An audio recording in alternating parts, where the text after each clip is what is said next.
Yo, what is going on, guys? So as you saw by the title, this isn't going to be your normal Call of Duty video, but more of a little bit of a story time. Now, I did post about this on Twitter, X, whatever you want to call it. I made a few posts. They're just very vague, and I thought it'd be kind of odd of me to post on there about what happened and then post Call of Duty content on here and pretend nothing happened. So today's gonna be a little bit more of a story time, not only for you guys, but for me as well, because I would like to look back on this video maybe like from a year from now or whatever it may be, just something that I could always look back at as well. So yeah, I was rushed to the emergency room on Saturday, July 29th. So it all started on Wednesday, July 25th. I had like just an odd stomach ache. It was on and off. It wasn't really constant. So I pushed it aside. You know, I didn't really think anything of it. And then Thursday comes around. It's the same thing. July 26th. The stomach ache, it's on and off, push it aside, don't really care. Again, I got things to do. Your boy's playing COD and doing his thing. So Friday rolls around. It's July 28th now. So this is the third day where I'm having this weird issue with my stomach. And this time it's a lot more constant and it's kind of all over my body. I just have like pain in my body. And once again, I just kind of push it to the side. I don't think anything of it. I'm like, okay, this is going to go away. Like, I'm all good.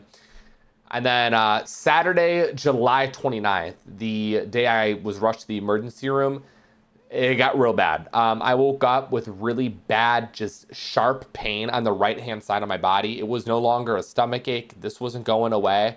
I told my mom about it, and we ended up going to the emergency room because, I mean, it wasn't getting any better. So for someone who got rushed to the emergency room, you think, you know, this would be taken care of pretty quick. Well, I sat there waiting for like 2.5 hours before they finally figured out what was wrong with me. I mean, I and my mom had a pretty good idea with what was wrong, but obviously you can never be too sure. Some of the other things, I know one was kidney stones. I've seen a good friend of mine had it, and he said worst experience of his entire life. I saw Joe got it maybe like a year and a half ago. Again, worst experience ever. So that was one thing I was hoping, praying to God I did not get. Anyways, I did get blood drawn, and this is important because your boy almost fainted. I mean, the last time I had something to eat or drink was Friday at like 10 p.m. So we're talking, it's almost 2 p.m. on Saturday. We're past 12 hours of having anything in my body, whether it was a liquid or food. And I mean, I get my blood drawn and I almost faint. I go super white. I start sweating. My vision is like super blurry. I almost couldn't see. I almost couldn't hear anything. Like I thought I was going. I ended up getting connected to an IV and everything's just a little bit better. And then I go to CT, scan my body, just trying to see what was wrong with me. You know, I got my hands up in the air. There's this tube just going up and down, you know, seeing what's wrong with me. I have a little more weight and they find out it's appendicitis. Now, for those of you who are unfamiliar with what appendicitis is, basically, it's when your appendix, which is literally the most useless thing in your entire body, it doesn't do anything. It starts swelling up and it could rupture, it can explode, and it's very toxic. So you need to get out of your body before it does do that. And me personally, I've never broken a bone before. I've never had surgery before. And the last time I was in the hospital or in the doctor's office prior to this situation was almost 2 years ago. So, I mean, this is unfamiliar territory for me personally because, I mean, I never have any issues, knock on wood, thankfully. So I prep for surgery, I get ready, we go through it. I remember, the last thing I remember before surgery was the anesthesiologist putting, you know, the thing over my face. I start breathing, and when I tell you, I mean, one moment I'm right here, and before I could even blink, I'm out. I mean, it was just like that. I mean, I'm here, I'm alive, I'm chilling, I'm right here. Done. Just done. I mean, I was gone. I wake up, I'm so out of it. Apparently I was screaming and just saying some crazy stuff. It wasn't too bad. Apparently the nurse said I was being funny or whatnot. I honestly barely remember anything. So I get brought back to my room. I didn't fall back asleep. I was just kind of there. I had my mom and my girlfriend with me there. They were taking care of me. I was going to the bathroom. I had to get up, eat something before I could go home. So One of the first things I did when I got back to my room was I got up, I went to the bathroom, and it burned. I mean, it was so bad because the appendix is so close to the bladder. So the first few times I, went to go pee, it was burning. It was so bad, and it didn't get good until the following day. But again, least of my worries. I ended up eating. I had some Jello. I just had something very, very light. And I mean, the pain I had on my stomach is so bad. And I will show you guys it. I spent like 5 hours after surgery in the room, just kind of hanging out. I was on TikTok, watching some shows and whatnot. And then I got sent home at nearly midnight. My girlfriend brought me home.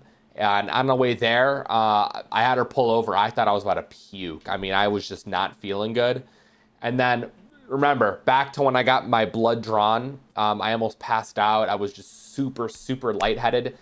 That feeling hit me again on the way home. It was because I didn't have the IV and the fluids going in me, because that was in me ever since I got my blood drawn. I had the IVs flowing through me since I got lightheaded the first time. So when I was disconnected from that period of time, when I got to the car and driving home, I got lightheaded again. So when I realized I didn't have to puke or throw up or anything, I literally laid back in the car like this, calmed down. I was good. I got home, literally got ready for bed.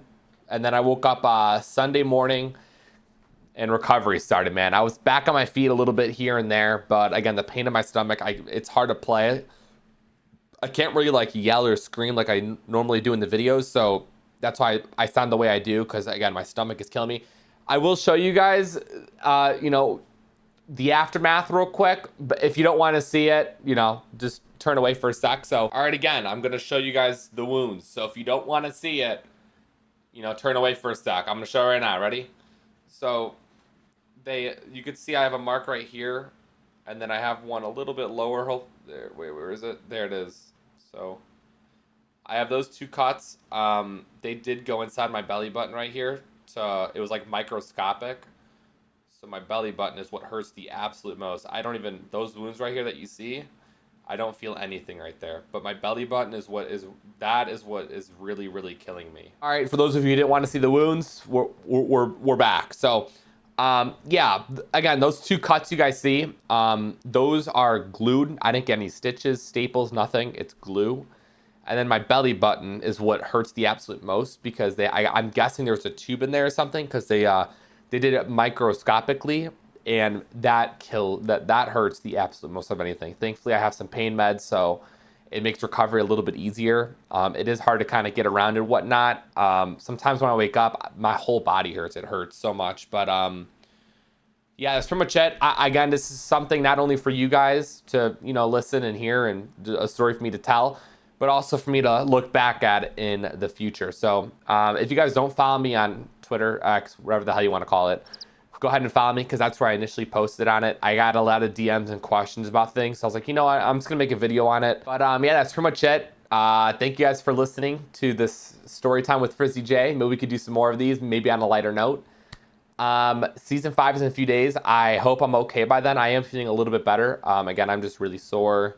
I'm in pain. I just been kind of relaxing. So yeah, that's pretty much it. Thank you guys so much for watching. You guys all stay safe. Have a great day, and I'm out. Peace.